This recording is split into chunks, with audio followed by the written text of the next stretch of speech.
Welcome to our Amud Yomi Shiur. Welcome to everybody here in Avos Shalom and to our viewers on Torah Anytime and our YouTube channel. Welcome everybody. Welcome to the new members, new old members. Thank you. Really nice to see all of you here. We are in Maseches Kiddushin. We already mentioned all the names that we learn and daven for. And may Hashem bring us the Geula very, very soon. The only solution is Geula Shlema, nothing else. We are in Maseches Kiddushin, Daf Beis Amud Beis in the bottom of the page, in the second to last line. It's also called penultimate line for those of you who don't know. And basically, we are discussing linguistics of the Mishnah. We're discussing now why do Mishnahs choose to use certain words over other words. And the word that's bothering us right now is the word dorochim. Very good, very good. Dorochim that's mentioned in the Mishnah. Why did the Mishnah use the choice of word Dorochim, b'sholosh Dorochim? We spoke about feminine, masculine, and we explained the whole philosophy. Derech means not just a thing. Derech means, derech gever ba'alma. We're talking here about bia, about relations, which is called derech, etc. Now, there is also another Mishnah that we mentioned about zav, right? Who says that a zav is checked in 7 different ways, and it's called the drochim, not dvorim. Why? And the question again that we had was, why does the Mishnah use the loshon drochim or derech as opposed to dvorim or dovo? Yeah, in other words, the Mishnah could have used a much simpler language, saying there are 3 dvorim, there are 3 things that a woman is miskadeshes, kesef shtar ubiyah. The whole thing. A thing is a very general term. Why do you have to talk about drochim? So when it comes to a woman, we explained it. When it comes to zav, we also had an explanation. Drochim usually is a deeper, broader a term. In other words, it's not just a thing, it's a norm, it's a way of life or way of behavior. For example, by the zav, the Mishnah alludes to the fact that if the zav, a person, a man, would behave in one of those 7 ways of eating too much, drinking too much, indulging in whatever inappropriate stuff and things like that, those drochim, those ways of behavior may cause him to become a zav. That's why we spoke about the derech as opposed to dova, which is a more superficial definition. Now comes the Gemara with the following question. I apologize to our viewers online for not having a nicer chart, although I could maybe put one online, but later. Before we continue to the next question, the next Mishnah, let's have a small introduction. Again, I apologize for this chart not being very clear on the screen. So we all know about the chart. This is reading from right to left. These are the years of cycle of Shemitah. First, second, third, fourth, fifth, sixth, and Shemitah year. Yeah, and then the cycle starts again. We know about the Maasros. We're not talking about all the Maasros now. Yeah, in the first and second year, you take Maaser Sheni and you take it to Yerushalayim. In the third year, you take Maaser Oni. Yeah, you give it to the poor people, etc. In Shemitah, there are no Maasros. All very nice. Now, the question is, how do you define, in other words, fruit and vegetables that grew, I'm being very general now, fruit and vegetables that belong to the second year, you have to take Maaser Sheni. If they belong to the third year, it's Maaser Oni. Yeah, and by the way, here it's again, Sheni, Sheni, Oni. Sheni, Sheni, Oni, Sheni, Sheni, Oni. Let's focus on the second and third year. Yeah, if something grew in the second year, then you have to take Maaser Sheni. If it grew in the third year, you have to take Maaser Oni. The question is, what does growing mean? What does it mean it belongs to the second year? It can take years for things to grow, yeah, or even vegetables, it takes months for the vegetable to grow. What determines which stage of the growth of the fruit of the vegetable, yeah, basically defines it as belonging to one year or the other, right? That is the question. And the star of the show today is Etrog. Etrog is a guy on his own right. When it comes to vegetables, before we even start the Mishnah, vegetables usually grow quicker. Vegetables, you need more irrigation for vegetables, says the Gemara in Rosh Hashanah around Daf Yud Aleph there, or Yud Daled. And basically, comes to vegetables, and we learn it also from whatever other sources, Yerek goes by the lekita, by the picking. In other words, if the Yerek grew, there was growth over here in the second year, but he was picked over here. If the picking of the vegetable was done in the third year, then it's Meiser Oni. If the vegetable was picked in the second year, it's Meiser Sheni. We don't follow the stage prior to the picking. Picking is what that determines the shnaton, the year of the vegetable. Halacha l'maisa, the machlokes and the Rishonim, Tosis and Rosh Hashanah says, even if the vegetable is very ready to be picked, even if it wasn't yet picked, it's already called. It belongs to the year in which it's ready to be picked. That's just the or from Tosis and machlokes Rishonim. Okay, what about fruit? Fruit is a little bit more tricky. When it comes to fruit, it's different. Why? By fruit, there is a stage called chanoto. Chanoto means one of two things. Chanoto either means that it's more or less the third of its full growth, or chanoto means blossoming of the fruit when the flower fell, and you see some kind of form, beginning of the form of the fruit after the fall of the flower, which is way before the picking, right? So most fruit trees, yeah, let's say the same thing happened over here. Yeah, it grew and reached the stage of blossoming of chanoto in the second year, but was picked in the third year. Here, the one that would be important is the growth. In other words, the blossoming. The blossoming of the fruit, that is the stage that determines its stage, its year. Yeah, yeah, it's chronological stage. It's important halachically. Why? We're going to see reasons why later. It has to do with the irrigation of fruit versus vegetables, and it has to do with the psukim in the Torah that describe maasros. But that is the rule. That is a very well-known rule. By Ilan, it's chanoto. The vegetables, it's lekita. The same thing applies to shvis. Before we talk about our Mr. Etrog, the same applies to Shemitah, and that applies today. Wasn't Shemitah last year? Yeah, it was, right? What? 2 years ago. Right, actually. It's already a new year. Yeah, so let's say there is a vegetable that grew during Shemitah and it's almost ripe, but only was picked in the 8th year. Yeah, it was picked, yeah, after Shemitah. It doesn't have Kedushas Shvit, although 90% of its life was during Shemitah. But the final stage, the final Makeh Bepatish, the picking, was after Shemitah, then it doesn't have Kedushas Shvit to many, many intents and purposes. But if the picking wasn't Shemitah, then it is Kedushas Shvit. That's easy to also follow. By fruit, it's much trickier. And by fruit, it's different. It's Chanoto. Chanoto means that, let's say, the fruit reached the stage of what? Of Chanoto, of growth, of blossoming, where? In Shemitah, and was picked after Shemitah. So people would look and say, well, that was picked, I don't know, some irreligious farmer would tell you, well, it was picked after Shemitah.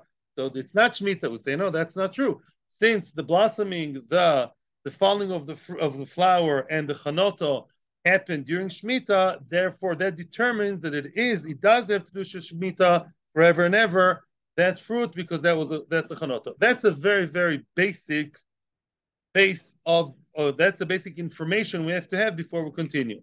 When it comes to Etrog, Etrog is a star in his own right. Although Etrog is, last time I checked, fruit, it's one of the only things actually called as pre-Eitz Hadar, yet Etrog here is a little bit of a mixed up guy. And soon we're going to see why. Tetnan. V'hodetnan, says the Gemara. Why does it say over here in the Mishnah, a Mishnah in Bikurim, second parak of Bikurim, Esrog shavela ilan begimel drochim. Esrog is similar to ilan, to a tree, in 3 different ways. Yeah, meaning 3 different ways. It says ways, right? But really 3 different halachas. Which 3 different halachas the esrog is similar to what? To any other fruit tree? Well, first of all, says Rashi, orla. Orla applies to it. Orla does not apply to vegetables. There's no orla of vegetables, right? Orla, waiting for 3 years. Most vegetables that don't even survive 3 years. I don't know, bushes. Yeah, but orla doesn't apply to vegetables, applies to trees. And orla applies to an esrog. Second, neta revai. The 4th year, you can't just eat it the way it is. You have to take it to Yerushalayim or redeem it, like Ma'aser Sheni. And the third thing, and that is, when it comes to Shemitah, esrog is a normal tree. Yeah, by the way, it's also Machloikis Rishonim. I'm following Rashi now. What I'm saying now is I'm following Rashi. There's not Halacha L'Maisa, which means an esrog is a regular tree. Esrog is a regular tree when it comes to Shemitah. It blossomed, it was Chanoto during Shemitah, fried. That's it. It's now Shemitah forever. B'shenken, if the Chanota was on the 6th year and was picked on the 7th year, then it's not Shemitah. Like any regular fruit. So in 3 different ways, Etrog is similar to all his friends, all his colleagues, the apple and the pear, and everybody else. So now, but the question is, what we care about right now is the linguistics. We're learning grammar here. We're having an advanced ulpan over here, right? All of you are olim. Yep. So now, frag the Gemara, litni dvorim. Over there, yeah, why do we use the term drochim? It doesn't talk about human relationship, doesn't talk about man's bad behavior. It's just a tree. Why don't you speak normal, as we say, and just say dvorim, things? Answers the Gemara, mishum de ba'inan lemitni seifa, because we want to mention in the Seifa at the end of the Mishnah, v'leyerek b'derech echod, because the Seifa will tell me, and soon I'll explain what, that Etrog has one quirk, one similarity to vegetables, and there we have to use the term derech. Therefore, the Reish also says derech. Now, so in other words, because from some reason the Seifa we preferred using the word derech, we want the Mishnah to be homogenic and consistent, and the same verb at the end, at the beginning, should apply. Therefore, derech is chosen through and through. But let's just stop for a second with the dikduk and ask, why? What, who, where? What did you mean when you said that esrog is similar to vegetable in one way? Well, that is to do with meiser. Again, apologies for our viewers online. I'm going to send a chart later. And that is what happens if an esrog, when it comes to meiser, not to shmita, an esrog grew to a very good stage in the 2nd year, but was picked in the 3rd year. The picking is what makes a difference for the esrog from meisrus. Comes to meisrus, specifically meisrus, not other halachos atzluyos ba'oretz, but the mitzvah of meisrus comes to that, and esrog is similar to the vegetables, and you follow the picking stage. That's the stage you latch onto. If the esrog was picked on the 3rd year, let's say, you give meiser oni. It was picked in the 4th year, picked. I don't care when it grew, which stage it reached when. The picking is what does the trick, like a vegetable. It was picked in the 4th year. Which meiser would you take? Sheni, very good. So now, because when it comes to the vegetable business, we say that we have to use the term derech, therefore the Reisha also uses the term derech, even though really dover would be better. But the question is very, very obvious. Seifa nami, nitni dover. Why? Let the Seifa also say the word dover. You're not really explaining anything. It says the Seifa has to say dover. Why? Why does the Seifa say? Why doesn't the Seifa speak normal? Why do you use derech instead of dover, which is normal language? Answers the Gemara. There is a reason. Awesome, over there, Gimel Amud Aleph, today's page, Hakamash Malan, it is coming to tell me something which is beyond the cold halacha, something deeper and broader. It's telling me, Hakamash Malan, it's coming to tell us, the Dalke de Esrog Keyerek. It's hinting to the reason. There is a reason why Esrog, when it comes to Maisres, is compared to Yerek, to vegetables. Why is that? Ma Yerek Dalko Ligadil Al Kol Maim. Just like vegetable, I'm just translating and then we'll go deeper. Vegetables have to be irrigated more than fruit. Fruit, yeah, they are irrigated by rain only. I don't know if it's different, but that's what it says in the Torah and the Gemara. That's what we hold. Fruit trees, they are not godel al kol maim, but roiv maim, which means fruit, they just they get the rain from Kadosh Baruch Hu, from heaven, from the sky, yeah, and that's what the rain is. You don't have to irrigate it all the way to the end, right? As opposed to yerek, and therefore fruit, we follow the chanoto. The chanoto is the stage in which the fruit already absorbed most of the water that it has to have. I remember that from learning it last time, and I think in Rosh Hashanah. So we care about the crucial stage of irrigation. The rain came, the tree reached a certain stage, and that's what I care about. Later on, I don't have to keep irrigating it manually myself. As opposed to yerek, which grows al kol mai. What does kol mai mean? Comes to vegetables, they need more irrigation, and they need what? Besides the Kadosh Baruch Hu straight treatment from Hashem, from Shemaim, the farmer also has to tend to it and water it himself with his own irrigation. Yeah. And since that quality of yerek, you need irrigation all the way till the end. And therefore, the picking, which is the last stage, is what matters. You still need water all the way till then. And that stage comes Esrog to the story. Just like yerek needs more irrigation, it's more thirsty, and you need to irrigate it all the way through and through. And therefore, the lakita, the picking, the last stage, is the crucial stage, the detrimental stage for Meiser. Although Esrog is a tree, and we find already three nefkaminas that Esrog behaves almost always like any other tree. But when it comes to irrigation, Esrog happens to be more, he needs more hydration. By the way, I don't know if you know, but you know the word hydrating comes from Greek, and the pre-etz hodor. Why is it called pre-etz hodor? Because of water. Yeah, the Esrog is called pre-etz hodor. Yeah, pre-etz hodor in on Sukkot.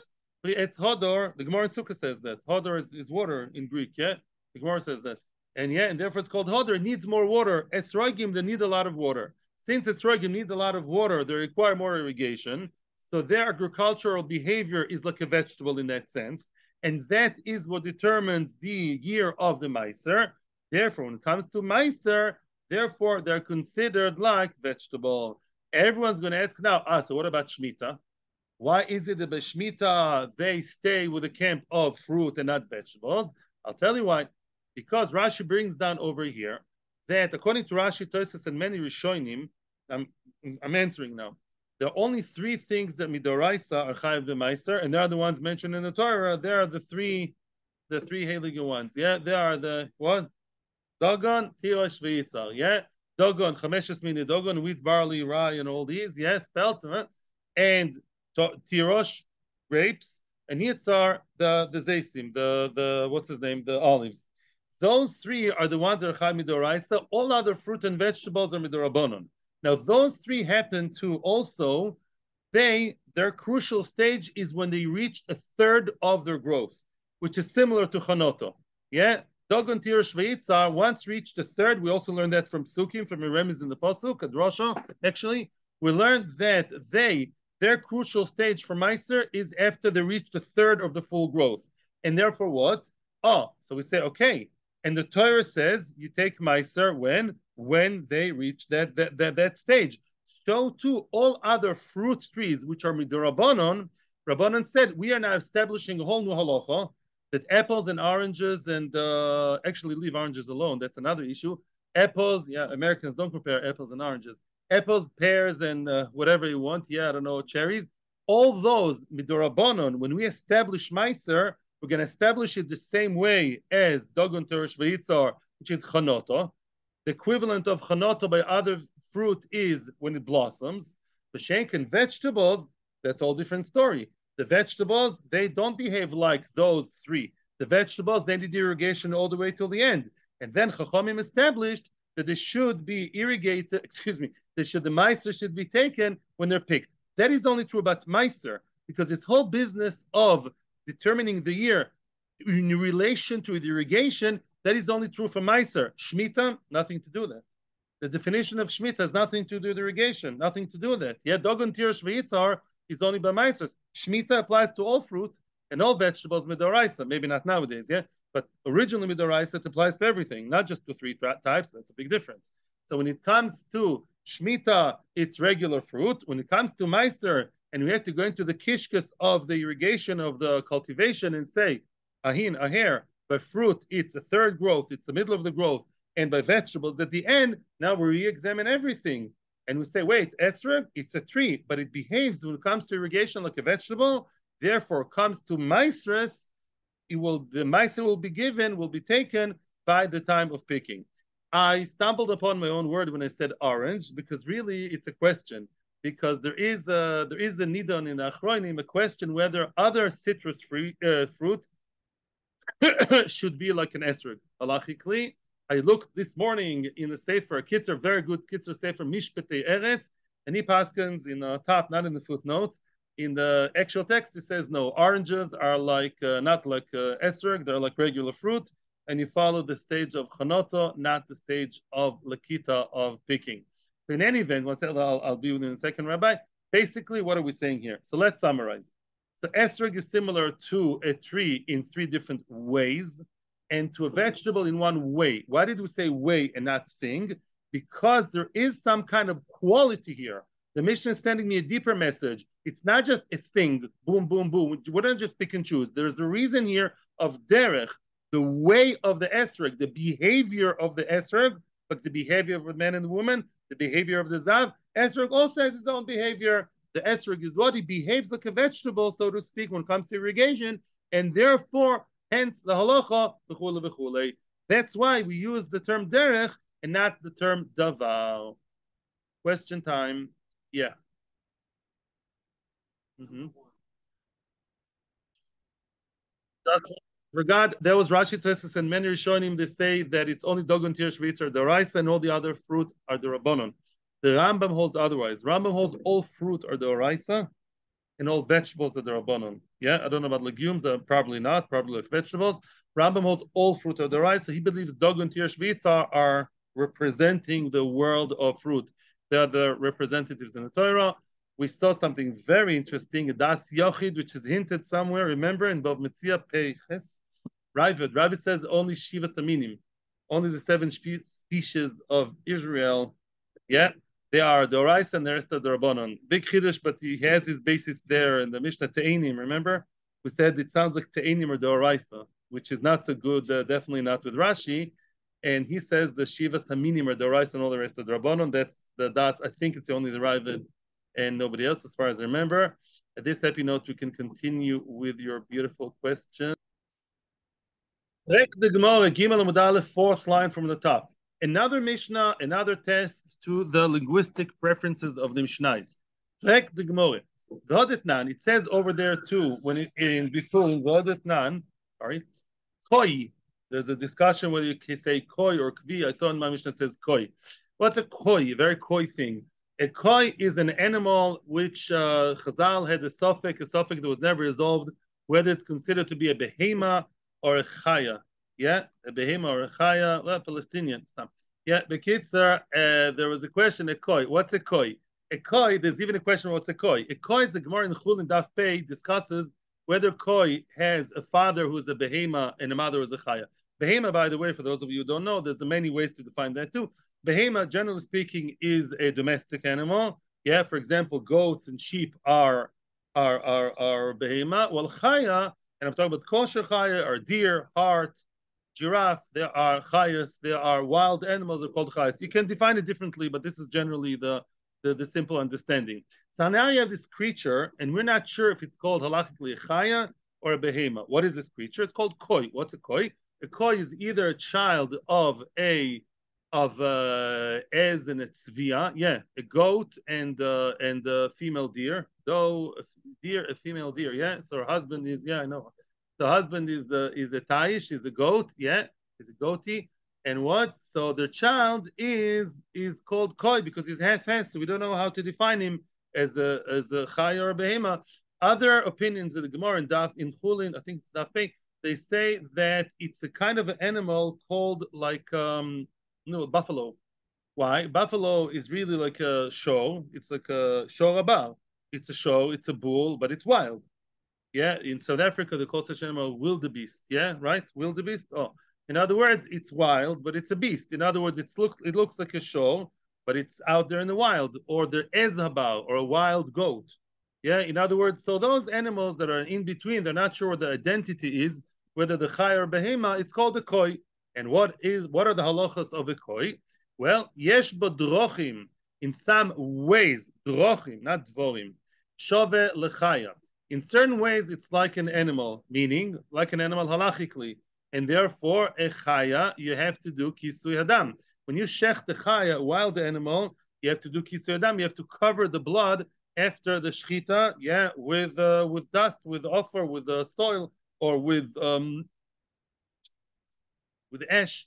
That is only wild animal. A domesticated animal, you don't have to cover when you shecht it. One interesting explanation in the Chumash is because out there in the wild, where you would shecht your giraffe or shecht the doe or the deer, that's when you have bad spirits. You have shadim, and they get attracted to the blood, and you bring bad spirits from the blood. So that's why you have to cover it. That's one interesting explanation to remember. That if you shecht at home your cow or your sheep, then you don't have to do that. But that's a locha d'oraisa. So because we're not sure about the koi, what do we do? Well, in some ways it's like a chaya. So to play it safe, if you shecht it, you have to cover the blood, as if it's a chaya, not a behema. On the other hand, to play it safe, you compare it to behema, and therefore the chalev, yeah, we know you're not allowed to eat chalev, right? Some of the fats in the back part of the animal, that is only true by behema, not a chaya. You shecht the deer and you want to eat the venison, then what? You don't have to take out the chalev. You eat all the fat, you know, it could be tasty. But lamaisa, this animal who is like, we're not sure about the identity, you should refrain from eating the chalev because it could be a behema, so don't eat the chalev. The yesh badochim shovel chaya ula behema. In some ways, it's equal to both chaya and a behema. Says Rashi, you need shchita. Yeah, in other words, one would claim maybe it's such a new creation, maybe shchita is not required. The shchita is required for behemoths, chayas, and ophos, but you don't have to shech the fish. So maybe this animal is a whole new creature. I don't have to do shchita. That could be some smarty pants kind of havamina. Says the Mishnah, sorry, it's both chaya and behema, so it needs shchita. It falls under some kind of category. Shchita you need. And the yesh badrachim she'ena shovel lo lechaya v'lo lebehema. Last but not least, in certain ways, it's not a chaya, not a behema, which means, let's say you want to have more kois, yeah, you want to breed more kois and make it work, a whole herd of them, and now you want to have the koi mate with a behema, with a cow, or with a chaya, with a deer. You're not allowed to do that. Why? Because you can't, it may be kilaim, right? You can't have behema and chaya, that's kilaim of harbo. You can't have two types of animals very different to mate, and therefore a chaya with a behema with the chaya is not allowed, because this one is a questionable one, right? When the koi goes online, there are three options: behema, chaya, or koi. That's a new thing. So because the koi, what are you? Either behema, chaya, or koi. So since the koi may be neither, right? Therefore, what? Therefore, you can't have it mate with the other kind. So now the question is, obviously that's all very nice, but the question linguistically is need dvalim. Why can't the Mishnah speak more simply and say dvalim, things? Yeah, in other words, why do you have to use the word derech and not davo? Yeah, and here the Gemara has no answer for that. We don't say that the animal behaves this way, behaves the other way. It's nothing about behavior. It's just that this animal is a type of its own. So why do you use the word drochim instead of dvorim? The two. And another attack. We're attacking more. The two. Another question from Mishnah in Gittin. Hodetnan. The following is what the Mishnah says in Gittin. Daf Tes. Zu achas min hadrochim. This, soon I'm going to explain what is this. This is one of the ways of the drochim sheshavu gitenoshim l'shechure avodim, which means there are two types of people who need to get a get, to receive a get. Who are these people? A woman who needs or wants, or whatever he actually needs or wants to get divorced. We all know that the divorce document is given from the man to the woman, okay, and then she becomes a non-Eshes ish. And we saw it in our Mishnah. This is how she buys herself back from him, right? Now, what is the other one? That's an Eved. An Eved Kanaini. You have an Eved Kanaini, you have to understand something. When a person is an Eved Kanaini, he also needs a get from his master. Why? Because the Eved Kanaini, when he's an Eved, there are two very different ramifications from the fact that he's an Eved. First of all, it belongs to the master. It belongs to the Jewish master. It's his property. Eved Knaini, not Eved Ivri. Secondly, his halachic status is Eved Knaini. Is he recommended to put on tefillin? No. Yeah, his level of mitzvah observance supposed to be like a woman. He's not chai b'mitzvah shazman grama, right?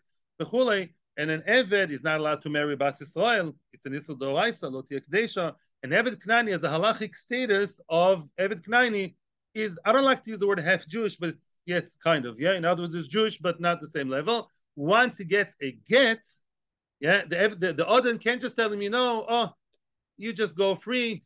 Okay, I allow you now to run to the north with all the chevra.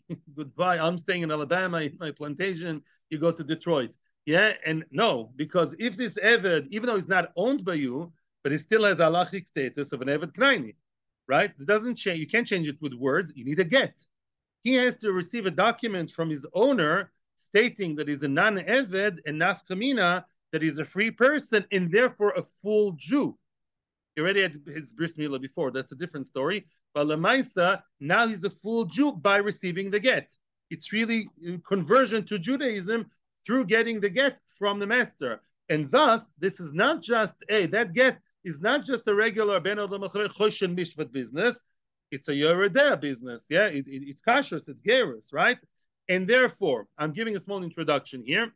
It says in the first Mishnah in Gittin that a person who brings a get, a person who brings a get from, he's a shliach, is a messenger from a husband who lives in Chutz La'aretz, in a place where people are not very knowledgeable in Torah. Politically correct, I'm not going to mention any names over here. Let's say lives in wherever, not in Lakewood, not in Gateshead. He lives in a place where people are not so knowledgeable. They have a Beis Din, which we are not sure about. And he brings a get from that Beis Din to the woman who lives in Eretz Israel. So he has to say, the shliach has to state in front of our Beis Din over here, when he gives the get to the woman who lives in the middle of Bnei Brak with the highest Beis Din, she receives the get that was written in a Beis Din that is, okay, well, we have our questions. By the way, I'm not going too deep into that, it's just a general idea here. He has to say, I, the shliach, and we know that the shliach is a kosher person. The shliach is okay, he's knowledgeable. And he says, it was written in my presence and was signed in my presence. I make sure, I know that this get was done kosher lemehadrin, hechsher, no stempel, So in that way, get of an Eved should also have the same idea. Because as I explained to Gita Avodim is not just a Ben Odom Chaver business, it's a real question whether the person is Jewish or not. You have to take it seriously. Let's read the Mishnah. The concept of saying b'fon enechtam over a get that was written in Chutz La'aretz in a questionable, not questionable Beis Din, I don't mean reform, I mean Beis Din of Chul are less knowledgeable than Eretz Israel. Achas min the Dorachim, that's one of the ways, Sheshav Gite Noshim l'Shechur Avodim, one of the ways in which Gite Noshim and Shechur Avodim, the get of the woman and the freedom document of the Eved are similar, that both of them, the person brings them from Chutz La'aretz has to say, I saw it being written well, and I saw it being signed okay. So again, the question is, Nit Nitzvoim, why did you say Drochim? There's nothing behavioral over there. It's just a get, a piece of document, a piece of paper. Ella, what's Ella? Changing gears. We're now changing Pshat completely. And what are we saying? When now we're going to have a new understanding, a new rule about when do we use the term derech, when do you use the term dovo, and that's going to stay. That's going to be the conclusion. Plugta tani drochim. Whenever there's a plugta, you write the word. The Mishnah prefers to use the term drochim. What does plugta mean? I'll tell you soon. Plugta, when there's no plugta, tani dvorim. Now, usually plugta means machloikes, but here it doesn't mean that. Plugta means where there is a difference, which means, as we saw, let's say in the Etrog, right? Etrog has certain ways this way, and one way that way like a vegetable.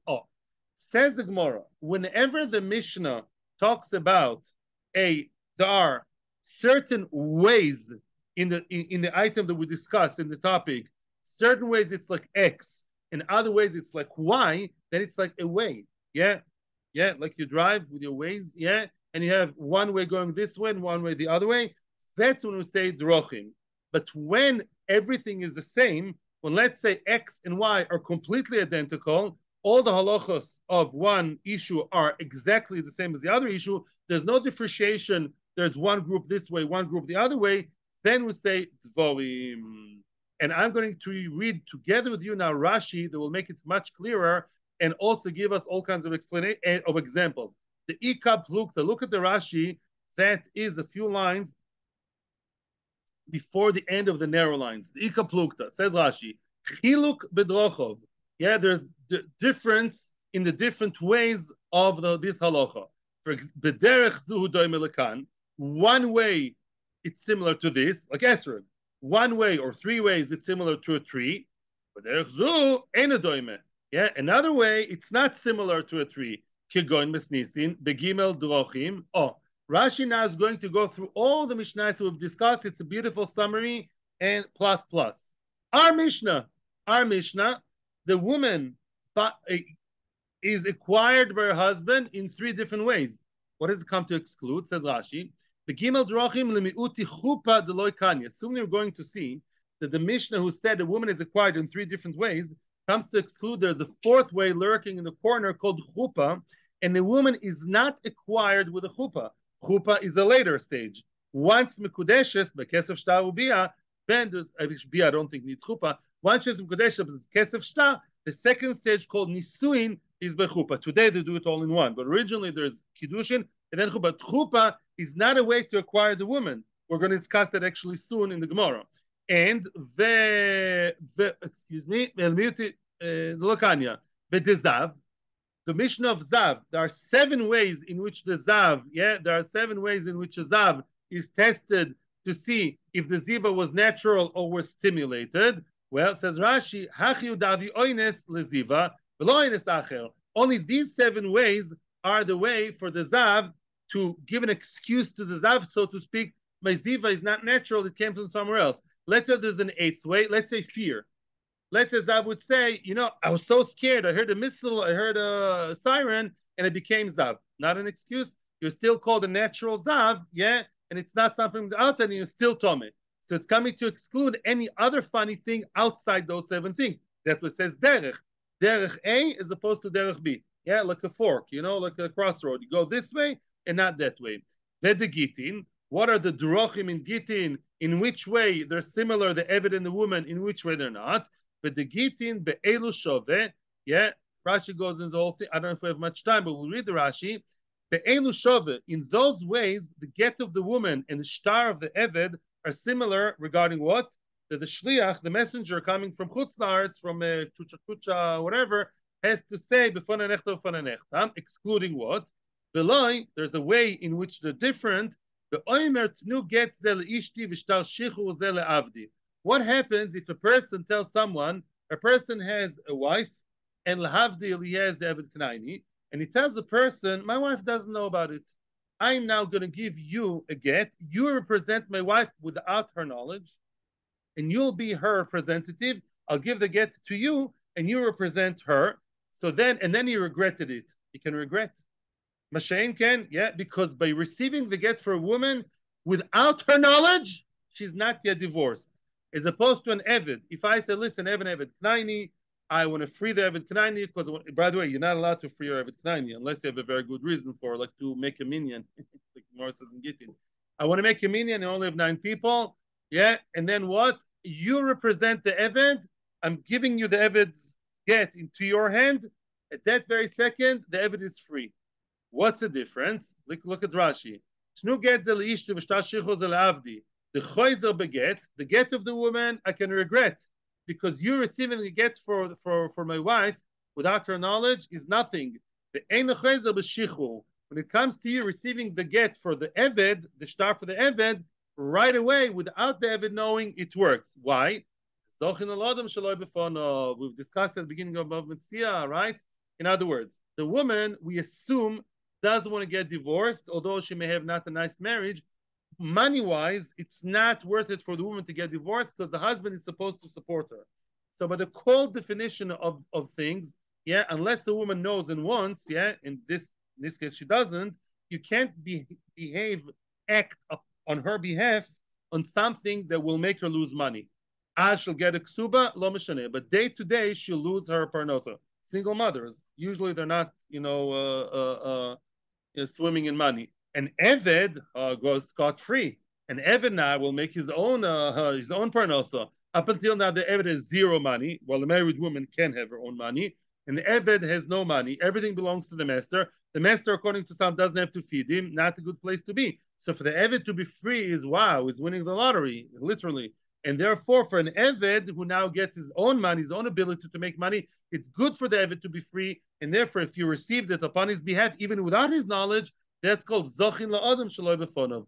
In any case, we got a little bit tangential here, but Lamaisa, when it comes to the Gite Noshim and Avodim, in some ways they're similar, in other ways they're not similar. And that's what they're called drochim. Shenken, if everything is the same, you say dvorim. And the Gemara says, Daikanami, and our Mishnah also seems to infer the same idea. We can see it in our Mishnah. Niktani Seifa, Reb Lezer Oimer, Etrog, Shovel Ilan, L'chol Dovo Shmamino. When I said our Mishnah, by the way, I meant Etrog, yeah? The Etrog Mishnah, which is our current Mishnah we're discussing now, look what it says at the end. Reb Lezer argues on everything we said up until now. What does Reb Lezer say? Nah, I don't go for this irrigation business. I go for it in general. Comes to Etrog, that's not what determines the Etrog. I believe an Etrog is a tree. That's what they taught me in Kita Aleph. And Etrog is a tree, and that's about it. And I don't care about the way it's being irrigated and all that. Etrog is a tree through and through. And therefore, Etrog for Shemitah and for Meiser, for whatever you want, we follow the Chanota, not the picking the Lakita. And look at the word Reb Lezer is using. Shovel le'ilan l'chol dovor. Ah, ha, ha, ha, ha. We just proved our point. The one Tanakama that says what? That certain way here, certain way there, says Dvorim. Drochim. Says drochim. In three ways, drochim, it's like a tree. In one derech, it's like a vegetable.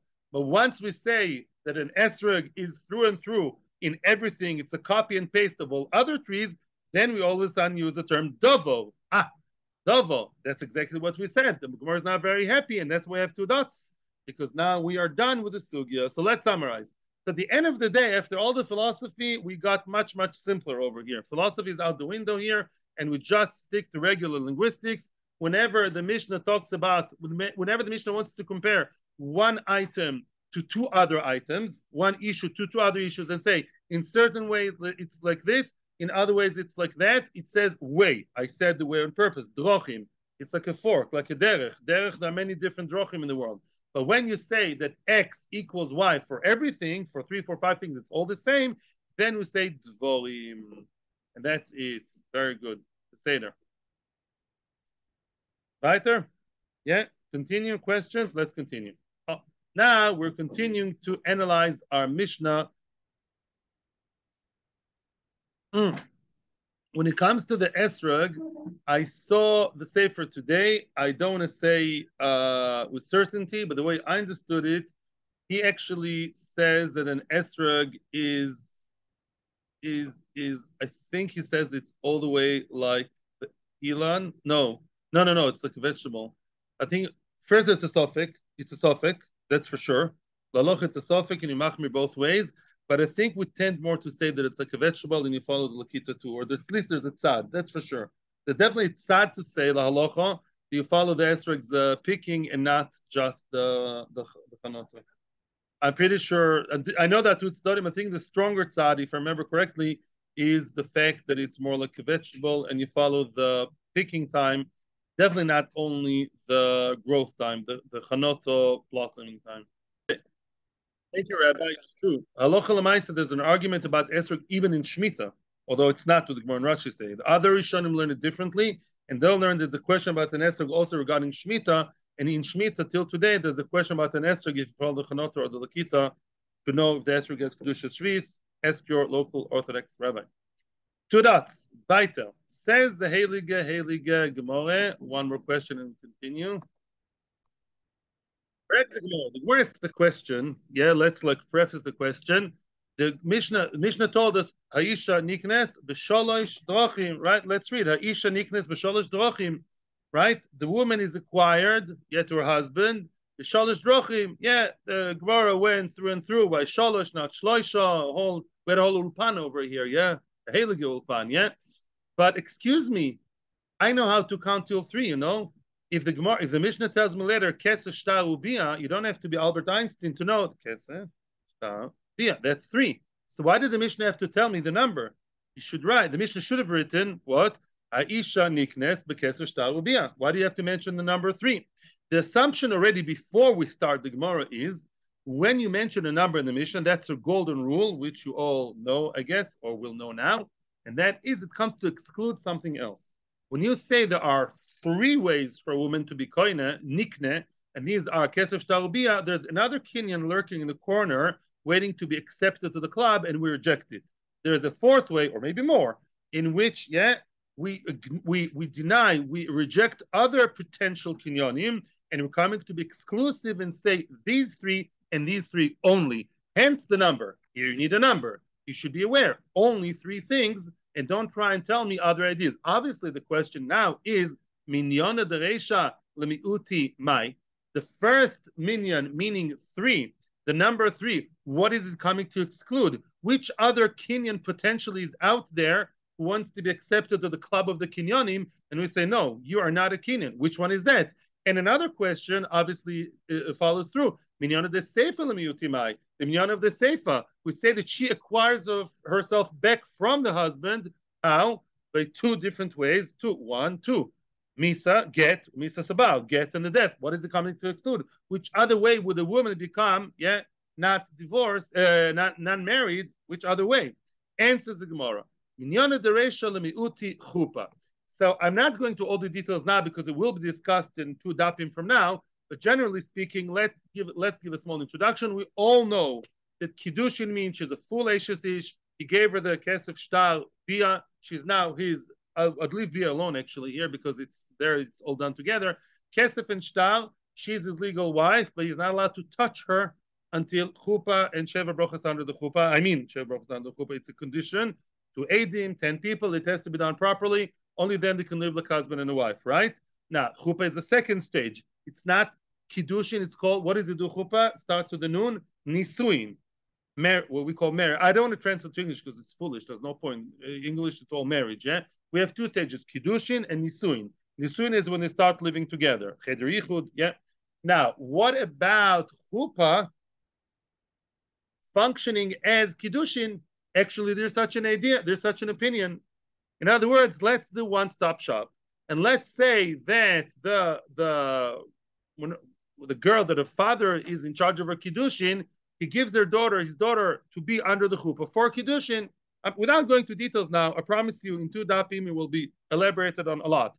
Right now, let's just accept the fact there is a potential option that a couple stands under the chuppah, she comes to the chuppah, and we say, Hareyat Mekudeshes, this chuppah will serve as kiddushin. Why not?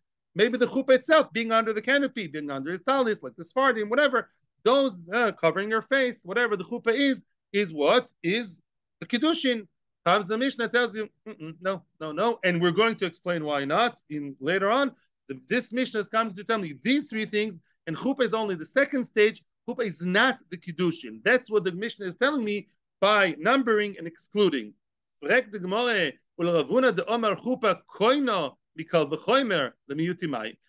Ravuna, lo and behold, chuppah is koine from kal v'chomer, meaning Ravuna is of the opinion that a chuppah can function as kiddushin from kal v'chomer. What is the kal v'chomer? The Gemara says over there, the kal v'chomer, if chuppah finishes off the kiddushin, right? Kesef cannot finish off, right? You can't give let's say somebody wants to skip the chuppah, too expensive. Somebody says, I'll give her money, and then I'll give her money again for nisuin. You can't do that. Giving of the money is just kiddushin. For chuppah, for nisuin, you need only chuppah. So chuppah is so powerful, more than kesef at the end of the process, and yet kesef can start the process. Bolshik and v'kal v'chomer, that the chuppah can also start the process all in one go. That is what Ravuna believes. We're going to refute Ravuna later. It's going to be discussed. Ravuna believes, if chuppah does the final blow and does the real thing, Bolshik can and kesef can't. Bolshik can, chuppah can start the whole thing, do one-stop shop. That's what Ravuna says. So according to Ravuna, lemiutimai, according to Ravuna, chuppah is the 4th option. And actually the 3 doesn't come to exclude chuppah, and chuppah is learned from kal v'chomer, from one of the 3. So which kinyan is excluded, which kinyan is out there, which we come to reject and exclude? And says Zigmar lemiuti chalipin. Bav Metzia Mem Zayin. We all remember chalipin. What's chalipin? Chalipin is, I'm sorry, really, really sorry to tell you, but chalipin is a symbolic kinyan. Yes, it is. Chalipin is if I give my mechlokes Rav and Levi, how it's done. But according to Rav, if I want to buy your field, and your field is worth $10 million, and I buy it, and I symbolically give you over those pens of mine, I give you a pen, and I'm giving you the pen, in return, you give me the ground. Of course, I'll have to pay you $10 million. That is a separate choiv. But the symbolic giving of the item even if the item is worth less than a pruta. Wow. It's completely worthless. It's not this. It's a very, very dysfunctional Chinese toy. Less than a pruta valuable, meaning not valuable. The fact that there's an object that was given to you, that alone, and we switch it, we swap it, that alone, that picture, that symbol shows that I acquired your field. Where did we see it first time in the Tanakh? Boaz. Yeah, Sholof Ishnaloi. Boaz bought with a shoe. He bought the field. Yeah, there was a minhag to with a shoe. The shoe is one item, may not be very expensive. It's not a Gucci shoe, it's a regular shoe. Yeah, from China again. And you give the shoe, in return, you get the field. So comes the Mishnah to tell me, you should know that a woman is not acquired by Chalipin. If the man comes to her and says, Arei at, Mukhlefes, I'm switching, I'm giving you, the little Chinese toy, the little rubber duck, which is broken, less than Shova Pruta, yeah, chewed my granddaughter, and you give it to the woman, it says, in return, you are my wife. That's it. And there's no more money involved. That's it. Kiddushin don't apply. Why would I have thought such a thing applies? I would have said applies very well. Don't forget, how do you know money works by women? From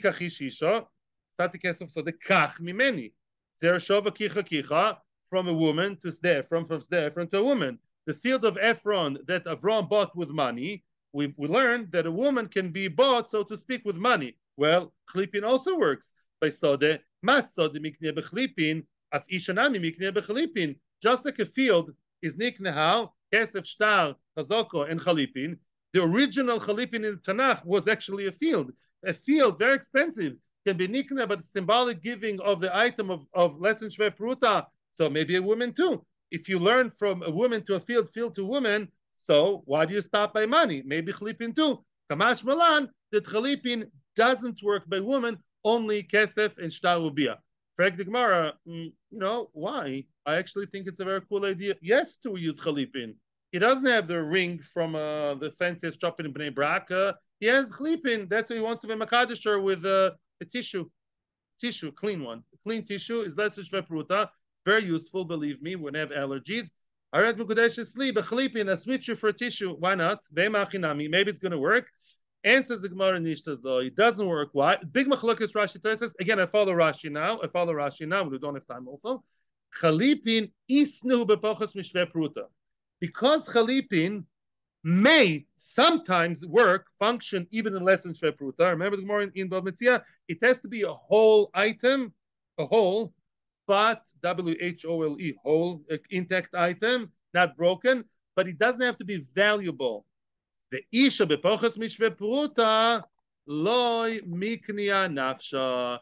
A woman feels degraded. Rashi says dignai hulo. A woman would not give herself, so to speak, would not, give you her yad l'kiddushin, would not give you herself in return of something less than shve pruta. Why? Because you treat me like a piece of tissue. Excuse me, women's rights. Yeah, by pruta, its value. So you're asking yesterday, maybe for women 2 days ago, if a woman doesn't like shve pruta, let her say that. They arrange and she says, I'm only miskaddish for 100 shekels. There are such cases, yeah? Etc. But pruta is value. She's valuable. There's some kind of value, and she agrees. But the pochas mishve pruta, Chalipin works with less than shve pruta. A woman would not give herself over, would not switch herself for less than shve pruta. I'm asking a question, and Rashi is asking a question. Well, and what if I did Chalipin with something that is shve pruta? I did Chalipin with a diamond bracelet. How much is that? I don't know, 20,000 shekels, yeah? So maybe then Chalipin would work. But I didn't say I'm giving you the money. It's just a symbolic hachlafa. Why wouldn't that work? Let's read Rashi. The Gnai Hulo. It's a disgrace for her. Because it can potentially sometimes be used with less than shve pruta. So this entire kinyan is nixed by women, by the feminine gender. I'm reading Rashi inside.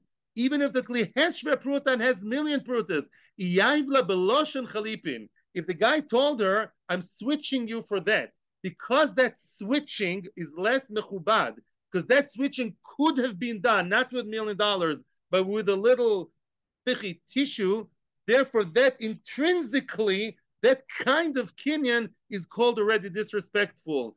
Until it tells her at Mikudeshesli, I am Mekadesh to you with the value of the bracelet, meaning it's kesef.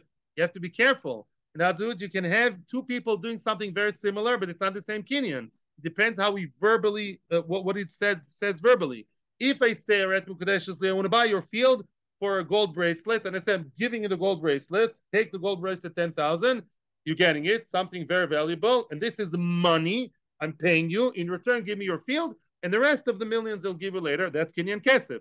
And that works by a woman. You're mukudeshesly in the value of that ring and keep the ring.